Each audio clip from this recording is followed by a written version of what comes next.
حضرت جابر بن عبداللہ رضی اللہ تعالیٰ عنہ حدیث کے راوی ہیں۔ آقا علیہ الصلوۃ والسلام نے فرمایا کہ یبعث اللہ العالم والعابد فیقال للعابد ادخل الجنہ ویقال للعالم اشفع للناس کما احسنت ادبہم۔ اللہ پاک قیامت کے دن عالم کو بھی کھڑا کرے گا، صاحب علم کو، دین کے عالم کو، اور عابد کو، عبادت گزار کو بھی کھڑا کرے گا قیامت کے دن۔ جو عبادت گزار ہے عابد، جو عالم نہیں، صرف عبادت گزار، تسبیح، نوافل، اللہ اللہ، روزے رکھنے والا، اس کو فرمائے گا جنت میں چلا جا، اپنی عبادت کے باعث کرم کرتا ہوں، جنت میں جا۔ عالم کو کہے گا جنت میں جانے سے پہلے جن جن کو تو نے علم سکھایا تھا ان کی شفاعت کر لے۔ عابد کو تنہا کہے گا جنت میں جا، اور عالم کو کہے گا جن جن لوگوں نے تجھ سے علم سیکھا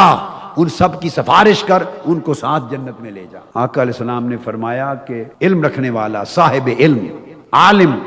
اس کی فضیلت عبادت گزار پر اسی طرح ہے جیسے آقا علیہ السلام نے فرمایا میری فضیلت میری اپنی امت پر ہے۔ یہ کوئی معمولی بات فرمائی، علم کی فضیلت کی انتہا فرمائی، یعنی جیسے نبی کی فضیلت امت پر ہوتی ہے، اس طرح صاحب علم کی فضیلت عابد، عبادت گزار شخص پر ہوتی ہے جو عالم نہیں ہوتا۔ وہ عبادت گزار جو صاحب علم نہیں ہے، اس پر صاحب علم عابد کی، اور جو صاحب علم ہوگا بے عمل صاحب علم نہیں کہلاتا، علم نافع عمل صالح کے ساتھ ہوتا۔ بغیر عمل صالح کے علم کو فرمایا جیسے کتابیں گدھے پر لادی ہوئی ہیں۔ تو اگر نیک صالح آدمی صاحب علم بن جائے، اور یہ شرط نہیں، آپ کو بتانا چاہتا ہوں کہ جی اتنے بڑے عالم ہم کہاں بن سکتے ہیں، نہیں،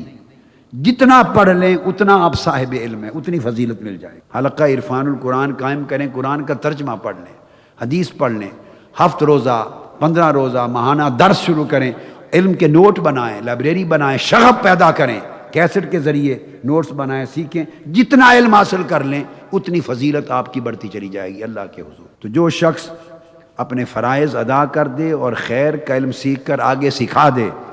آقا علیہ السلام نے فرمایا اس کی فضیلت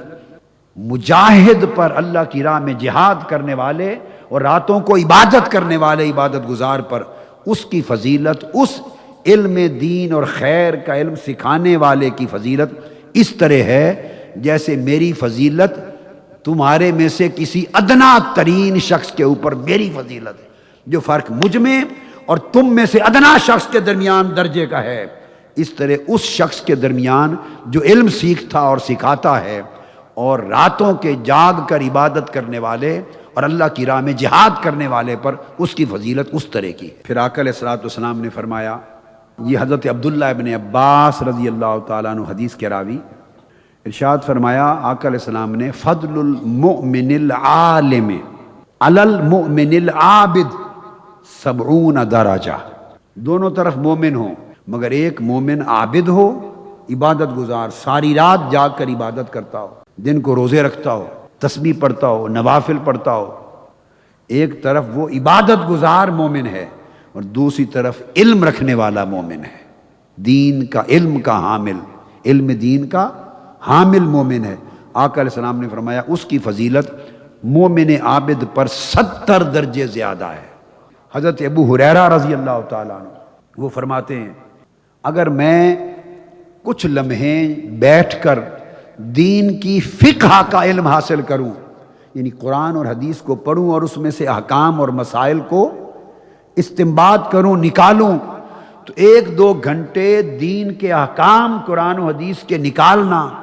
یہ مجھے کہیں زیادہ محبوب ہے اس عمل سے کہ میں عشاء کے بعد سے لے کر طلوع فجر تک نفل اور عبادت نفلی کرتا رہوں، ساری رات میں جاگوں اور نفلی عبادت کروں، اس سے چند ساعتیں قرآن اور حدیث سے احکام کا استنباط مجھے محبوب تر ہے۔